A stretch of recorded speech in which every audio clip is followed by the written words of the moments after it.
Assalamualaikum warahmatullahi wabarakatuh. Perkenalkan, nama saya Agus Eko Prasetyo, NIM B200140345. Saya dari Universitas Muhammadiyah Surakarta, Fakultas Ekonomi dan Bisnis, jurusan Akuntansi. Di sini saya akan menjelaskan siklus hidup pengembangan sistem saya dari kelas E, tugas dari Pak Mahameru. Langsung saja.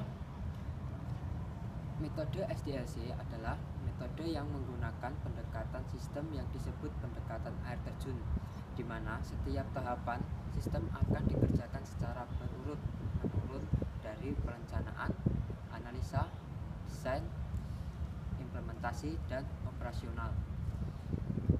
Analisis sistem dan desain. Tujuan utama dari analisis sistem dan desain adalah untuk meningkatkan sistem organisasi yang biasanya melalui penerapan perangkat lunak yang dapat membantu karyawan menyelesaikan pekerjaannya dengan lebih mudah dan efisien.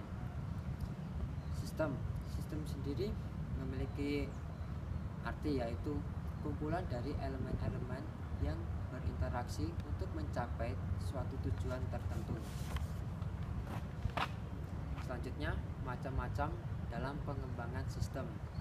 Yang pertama, Dekomposisi adalah proses pembagian sistem ke dalam komponen-komponen yang lebih kecil. Yang kedua, modularitas. Modularitas adalah modul dari ukuran yang relatif seragam. Yang ketiga adalah coupling. Coupling adalah subsistem yang bergantung pada satu sama lain.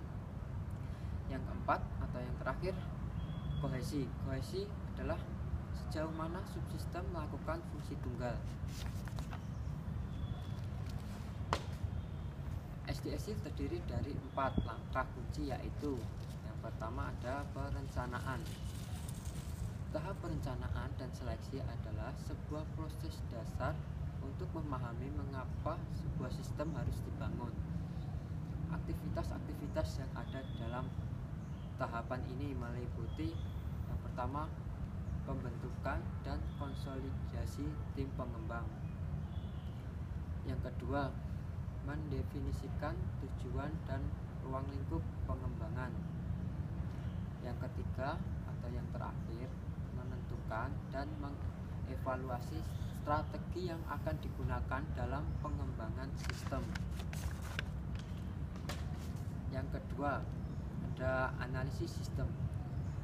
Tahap analisis sistem adalah sebuah proses investigasi terhadap sistem yang sedang berjalan dengan tujuan untuk mendapatkan jawaban mengenai pengguna sistem. Di dalam tahapan atau tahap analisis sistem terdapat langkah-langkah dasar yang harus dilakukan oleh analisis sistem, yaitu yang pertama, identifikasi, yaitu mengidentifikasikan masalah, mengidentifikasikan titik keputusan, dan yang terakhir mengidentifikasikan penyebab masalah. Yang kedua ada understand. Understand yaitu memahami kerja dari sistem yang ada. Yang ketiga, analyze adalah menganalisis sistem, menganalisis kelemahan sistem, menganalisis kebutuhan informasi atau pemakai manajemen. Yang keempat, report, yaitu membuat laporan dari analisis yang tujuan untuk memberi laporan bahwa analisis telah selesai dilakukan. Selanjutnya yang ketiga, perencanaan sistem. Setelah tahapan analisis sistem selesai dilakukan, maka analisis sistem telah mendapatkan gambaran dengan jelas apa yang harus dilakukan. Langkah-langkah dalam tahap perencanaan atau perancangan sistem ini meliputi yang pertama, menyiapkan rancangan sistem yang terinci. Yang kedua, mengidentifikasikan berbagai alternatif konfigurasi sistem. Yang ketiga, berbagai alternatif konfigurasi sistem. Yang keempat, memilih konfigurasi yang terbaik. Yang kelima atau yang terakhir, menyetujui usulan penerapan. Yang keempat, ada implementasi dan operasional. Tahap implementasi dan operasional adalah proses pembangunan dan pengujian sistem, instalasi sistem, dan rencana dukungan sistem. Langkah-langkah dalam tahapan ini meliputi yang pertama merencanakan penerapan, yang kedua mengumumkan penerapan, yang ketiga mendapatkan sumber daya perangkat keras, yang keempat menyiapkan database, yang kelima menyiapkan fasilitas fisik, yang keenam mendidik peserta dan pemakai, dan yang ketujuh dan yang terakhir masuk ke sistem baru. Pendekatan alternatif dalam pengembangan sistem LDC. Yang pertama ada metodologi Agile. Saya akan menjelaskan tentang metodologi Agile. Agile merupakan jenis pengembangan sistem jangka pendek yang memerlukan adaptasi cepat dan pengembangan perubahan dalam bentuk apapun. Kelebihan metode Agile. Yang pertama ada meningkatkan rasio kepuasan pelanggan. Yang kedua, melakukan review pelanggan mengenai software yang dibuat lebih awal. Yang ketiga, mengurangi resiko kegagalan implementasi software dari non-teknis. Selanjutnya ada kelemahan dari metode Agile sendiri. Yang pertama, Agile sulit diimplementasikan dalam proyek yang berskala besar. Yang kedua, membutuhkan manajemen tim yang terlatih. Yang ketiga, keterbatasan waktu dalam perencanaan proyek. Selanjutnya ada prototype atau yang kedua. Metode ini dikembangkan karena adanya kegagalan yang terjadi akibat pengembangan proyek atau aplikasi menggunakan sistem waterfall. Kelebihan metode prototype. Yang pertama ada hasil produk yang lebih akurat atau lebih sesuai dengan permintaan user. Yang kedua, desain sistem lebih fleksibel. Yang ketiga, interaktif dengan adanya simulasi prototype.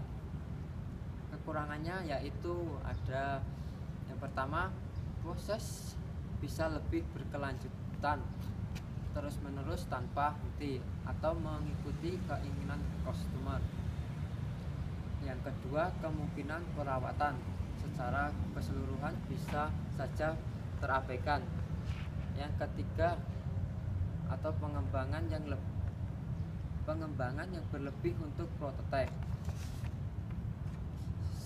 Selanjutnya atau yang ketiga, RAD, Rapid Application Development. Rapid Application Development atau RAD adalah model proses pembangunan perangkat lunak yang tergolong dalam teknik incremental atau bertingkat.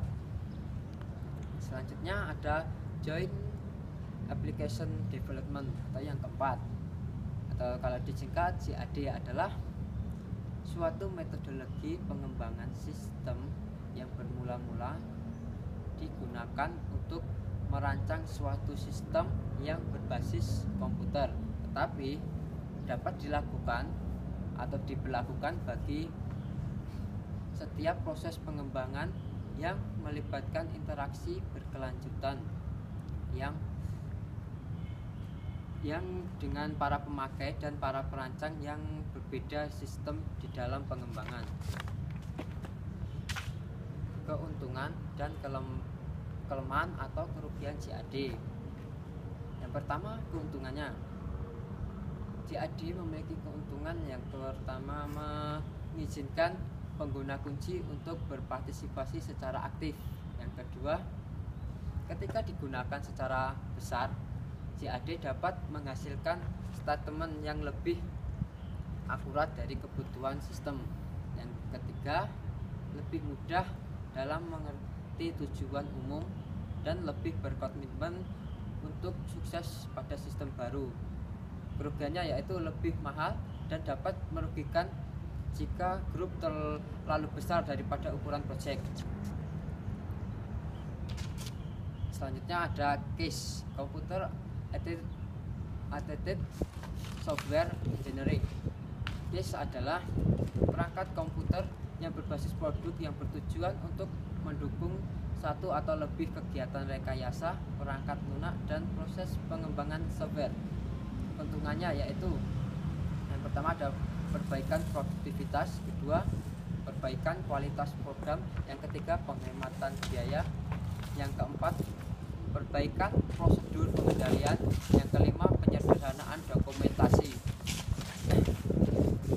Selanjutnya atau yang terakhir, participatory design, teknik desain dengan melibatkan user. Teknik desain yang melibatkan semua calon user, baik customer, karyawan, partner, klien, dan lain-lain. Kelebihannya yaitu informasi yang didapatkan untuk proses desain lebih akurat, kesempatan yang lebih banyak bagi user untuk menyampaikan ide. Kekurangannya yaitu cost atau biaya yang lebih mahal, dua, proses desain yang lebih panjang dan lama, dan yang terakhir ketiga, memperuncing konflik personal antar tim desain dan user. Sekian presentasi dari saya. Bila terjadi banyak kesalahan, saya mohon maaf. Bila taufik wal hidayah. Wassalamualaikum warahmatullahi wabarakatuh.